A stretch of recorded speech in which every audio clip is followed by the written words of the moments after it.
String के दो cases हमें पड़े, केस नंबर 1 और हमारे पास केस नंबर 2 है। सबसे पहले टेंशन को उर्दू में कहते हैं खिंचाव तनाव। टेंशन है क्या कहलाती है? फोर्स कहलाती है। फोर्स की यूनिट होती है न्यूटन, इसीलिए टेंशन की यूनिट भी क्या होती है? न्यूटन। टेंशन को इंडिकेट किससे करवाते हैं? कैपिटल टी से। किसी भी बॉडी को एक धागे से बांध करके जब हम हैंग करवाते हैं, इसका वेट कहाँ ऐड करता है? डाउनवर्ड डायरेक्शन में, और एक फोर्स ऊपर की यानी ऐड करनी टुवर्ड दी सोर्स, सोर्स की तरफ। तो वो फोर्स जो एक्चुअली में क्या कहलाती है? टेंशन। सही है। तनाव या खिंचाव किसी भी स्ट्रिंग के अंदर, क्योंकि दो केसेस, ये केस नंबर 1 हमारे पास, केस नंबर 2 है। केस नंबर 1 में क्या है कि दो बॉडीज जो है एक पुली से पास होने के बाद वर्टिकली मूव करती है। कैसे मूव करती है? वर्टिकली, क्योंकि वर्टिकल केस है। जो बातें की पॉइंट बताऊँ उसको दिमाग में रखना है, ठीक है। ये एक पुली है हमारे पास, इसका मास क्या है? m1, इसका मास क्या है? m2। ये जो मोशन है ये डाउनवर्ड मोशन होती है, बॉडी इसमें नीचे वाले डायरेक्शन में मूव कर रही होती है, और ये जो मोशन है ये कहलाती है अपवर्ड मोशन, इससे बॉडी ऊपर जा रही होती है। अगर ये स्ट्रिंग नीचे की तरफ जाएगा तो ये स्ट्रिंग कहाँ जाएगा? ऊपर की तरफ जाएगा, तो ये डाउनवर्ड मोशन और ये अपवर्ड मोशन। तो इसमें आपको बताना होता है कि एक्सेलरेशन का फार्मूला क्या बनता है और टेंशन का फार्मूला क्या बनता है, और फिर उसी फार्मूले से हम इसके एमसीक्यू सॉल्व करते हैं। तो एक्सेलरेशन का फार्मूला और टेंशन का फार्मूला, ये डाउनवर्ड मोशन है, this is for the downward motion, ठीक है, and this is for the upward motion, ठीक है। सबसे पहली बात डाउनवर्ड मोशन है। दूसरी बात, यहाँ पे फोर्स कितने ऐड करते हैं? तो एक वेट होता है W1 डाउनवर्ड डायरेक्शन में, और एक टेंशन T होता है अपवर्ड डायरेक्शन में। दो फोर्सेस, वेट एंड टेंशन, ठीक है। वेट और टेंशन ऐड करो तो वेट की डायरेक्शन क्या होती है? हमेशा डाउनवर्ड। बॉडी चाहे नीचे की तरफ जा रही हो तो वेट की डायरेक्शन नीचे रहती है, बॉडी चाहे ऊपर की तरफ जा रही हो जब भी वेट की डायरेक्शन नीचे ही रहती है, because weight is the force by which the earth attract every body toward its centre. सही है ना? तो वेट की डायरेक्शन हमेशा क्या रहती है? नीचे रहती है, और टेंशन हमेशा कहाँ पर होता है? सोर्स की जानिब होता है। तो दो फोर्सेस ऐड कर देते हैं, वेट और टेंशन। सही है। अब यहाँ पे बात करते हैं, तो यहाँ पे भी क्या है? यहाँ पे बॉडी नीचे जा रही है, ऊपर जा रही है, तो वेट मैंने बता दिया हमेशा कहाँ होगा? नीचे की जानिब, और टेंशन हमेशा कहाँ होगा? ऊपर की जानिब होगा। सही है। इम्पॉर्टेंट पॉइंट जो है वो ये है कि अगर बॉडी जो है वो क्या कर रही हो? हॉरिजॉन्टल सरफेस से मूव कर रही हो। क्या कर रही हो? कुछ पॉइंट्स हैं जो आपको इसमें याद रखने होंगे। अगर बॉडी हॉरिजॉन्टल सरफेस से मूव कर रही है तो फोर्स बराबर होता है टेंशन के। When the body move on the horizontal surface, यहाँ पे लिखिए रहा फॉर हॉरिजॉन्टल सरफेस मोशन, ठीक है, फोर्स बराबर हो टेंशन के। दूसरी बात क्या है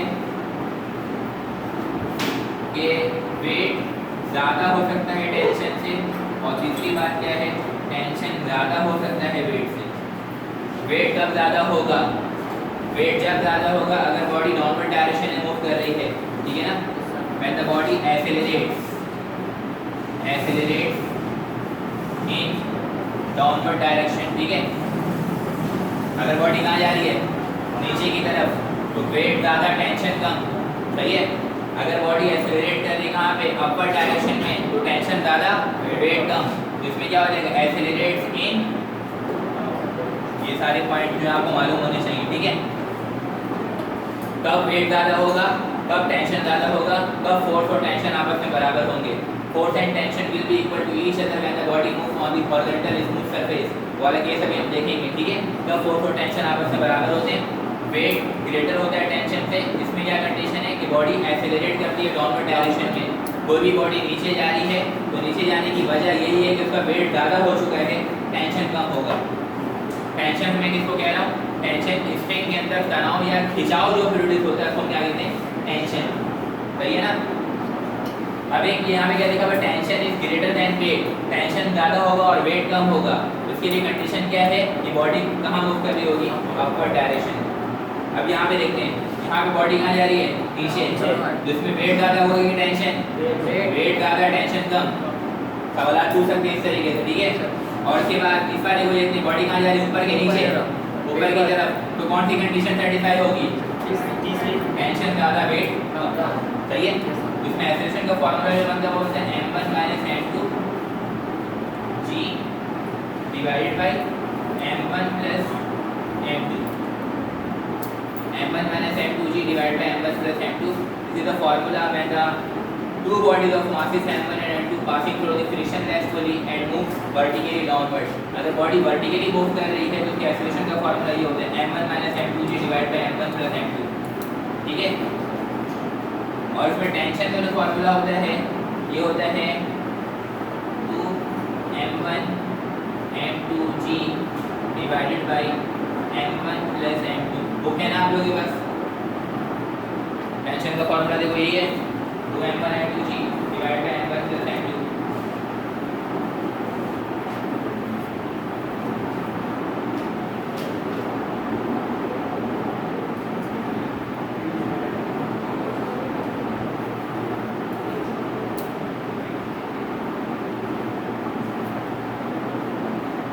ये जो दो फॉर्मूला है ना हमारे पास,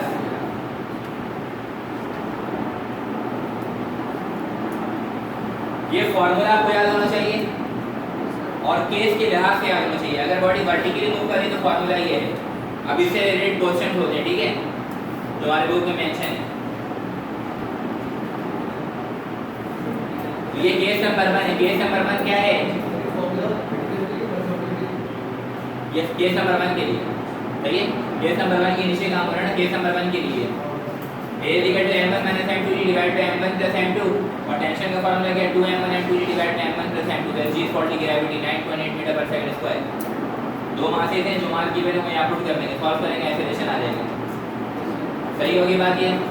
अब यहाँ पे एक इंपॉर्टेंट बात एक और सुन लो, यहाँ पे कंडीशन आती है, कंडीशन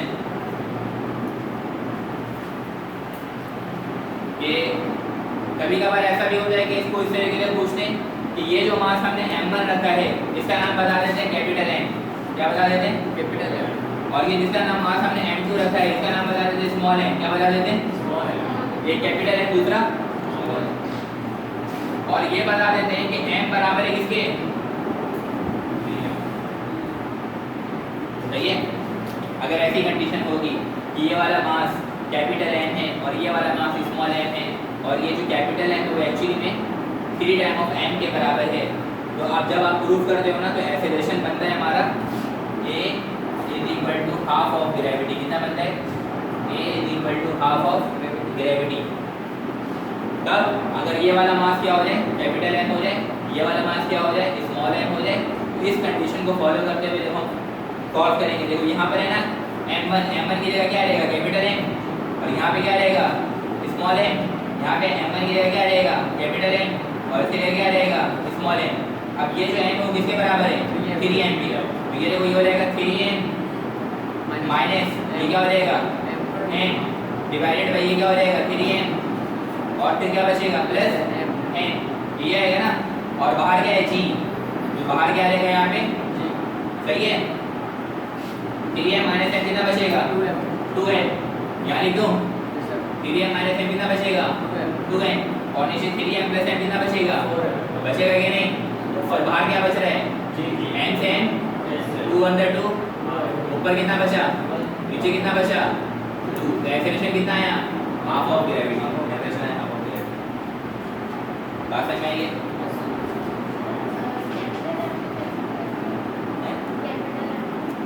कैपिटल है, कैपिटल है, इससे m1 है ना ये मतलब जनरल जो है वो ये है कि ये m1 होता है ये m2 होता है। लेकिन अगर कंडीशन थोड़ा सा तो घुमा के पूछते हैं तो ये कर देते हैं, इसकी जगह क्या कर देते हैं, कैपिटल है, इसकी जगह स्मॉल है, और कंडीशन देते हैं कि m बराबर है 3m। तो फिर उसमें जो आंसर आता है वो क्या आता है, ये हाफ ऑफ g आता है। सही है। ये था केस 1, मिटा दिए।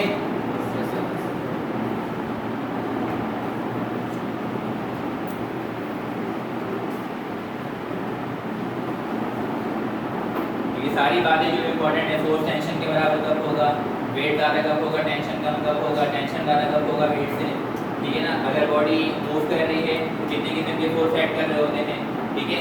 और जब बॉडी केस नंबर वन में दोनों बॉडीज को नोट कर लो, वर्टिकली मूव कर रही है, अगर वर्टिकली मूव कर रही है तो एक्सेलरेशन का फॉर्मूला बनता है m1 - m2 whole multiply by g divide by m1 + m2 multiply m1 - m2 bracket के अंदर होता है, ठीक है। m1 - m2 whole multiply by g, ऐसे मत कर देना m1 - m2g, अगर ये ब्रैकेट नहीं लगाएंगे तो अलग हो जाएगा, सही है। और divide by m1 + m2, tension का फॉर्मूला क्या होता है इसमें 2m1 m2g divide by m1 + m2, सही है। केस नंबर 2 की तरफ आ जाते हैं। तो केस नंबर 2 में जो डायग्राम है वो इस तरीके से, एक बॉडी हमारी मूव कर रही होती वर्टिकली डाउनवर्ड, कैसे, और एक बॉडी मूव कर रही होती हॉरिजॉन्टल स्मूथ सरफेस पे, ये आ गया m2, ठीक है ना। ये क्या है, हॉरिजॉन्टल स्मूथ सरफेस है, सही है। ये बॉडी पूरी से बनी हुई है, इस तरीके से ये मोशन में है, सही है। तो ये केस नंबर 2 है। अब इधर जरा गौर से देखो, ये मोशन कौन सी है, डाउनवर्ड, ये मोशन डाउनवर्ड है ना, ये नीचे जाएगी, हाँ ये मोशन में क्या थी, डाउनवर्ड, सही है ना। अब ये मोशन मास m2 कहाँ मूव कर रहा है, हॉरिजॉन्टल सरफेस पे, लेकिन यहाँ पे मास m2 कैसे मूव कर रहा है, वर्टिकली अपवर्ड है ना। तो दोनों केस डिफरेंट हो गए। तो इसके लिए जो हम सॉल्व करते हैं, तो यहाँ पर हम सबसे पहले देखेंगे इस तरीके से, यहाँ पे दो फोर्स ऐड कर रहा था, एक वेट और एक टेंशन। उसी तरीके से यहाँ पे भी दो फोर्स ऐड करेगा, एक वेट होगा नीचे की तरफ और ऊपर क्या होगा, कितने फोर्सेज हुए यहाँ पे, दो फोर्सेज, ठीक है। अब चूंकि बॉडी कहाँ जा रही है, नीचे, तो वेट डाला होगा टेंशन, वेट ग्रेटर फोर्स होगा, टेंशन लेस फोर्स होगा, बात समझ आ गई है। अब यहाँ पे देखो मास m2, मैंने बोला बॉडी कहीं पे भी मूव कर रही हो, किसी भी डायरेक्शन में, किसी भी एक्सिस में, वेट की डायरेक्शन हमेशा toward the centre of the earth होती है, नीचे की तरफ। तो यहाँ पे वेट इसका कहाँ जा रहा है, नीचे, तो वेट की वजह से ऊपर क्या लग रहा होगा, नॉर्मल रिएक्शन। जब कोई भी बॉडी किसी भी सरफेस पे मौजूद होती है ना, तो उसका वेट कहाँ ऐड करता है, नीचे की तरफ, और सरफेस क्या लगाता है, इक्वल फोर्स लगाता है अपोजिट डायरेक्शन में, को कहते हैं नॉर्मल रिएक्शन। तो ये नॉर्मल रिएक्शन लग रहा है, ठीक है। अब ये वाला वेट और ये वाला नॉर्मल रिएक्शन क्या हो रहा था, कैंसिल, अपोजिट डायरेक्शन में होने की वजह से, क्योंकि दोनों की यूनिट होती है न्यूटन, आई बात समझे। लेकिन हमारा जो बॉडी ऑफ मास m2 है वो कहाँ जा रहा है, पुली के पास, तो पुली के पास जा रहा है तो वो किसी न किसी फोर्स के साथ जा रहा होगा, वो फोर्स होता है टेंशन के बराबर। तो यहाँ पर केस नंबर 2 में बॉडी ऑफ मास m2 पे 3 फोर्सेज लग रहे होते हैं। एक होता है weight of the body, second होता है normal reaction, and third one is called the tension in the string. तो ये 3 फोर्सेज लग रहे होते हैं, लेकिन बॉडी मूव किसकी वजह से करती है, सिर्फ और सिर्फ टेंशन की वजह से, फोर्स की वजह से। वो फोर्स जो कि किसके बराबर है, टेंशन के बराबर है। ये फोर्स यानी कि वेट और ये नॉर्मल रिएक्शन, ये दोनों आपस में अपोजिट डायरेक्शन में होने की वजह से कैंसिल आउट कर देते हैं, बराबर कर लेते हैं, ठीक है। लेकिन हमारी बॉडी एक फोर्स के साथ जो वो आगे की तरफ मूव कर रही है, वो फोर्स किसके बराबर होता है, एक्चुअली में टेंशन के बराबर होता है। तो यहाँ पे 2 फोर्सेज हैं, यहाँ पे 2 फोर्सेज ऐड कर रहे हैं, यहाँ पे 2 फोर्सेज ऐड कर रहे हैं, लेकिन इस स्मूथ हॉरिजॉन्टल सरफेस पे 3 फोर्सेज ऐड कर रहे हैं। लेकिन हमारी बॉडी जो फोर्स की वजह से मूव कर रही है, वो फोर्स एक्चुअली किसके बराबर है, टेंशन के। तो यहाँ पे क्या लिखा था मैंने, for horizontal smooth surface the force should be equal to the tension in the string. आई बात है।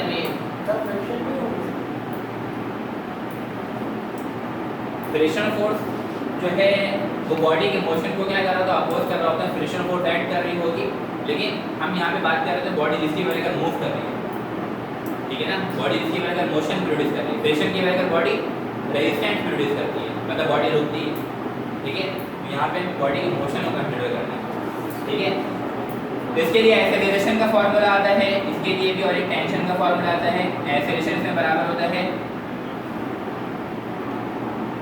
टेंशन का फॉर्मूला है m1 m2g divided by m1 plus m2, this is the formula of tension. Acceleration के लिए formula आता है इसमें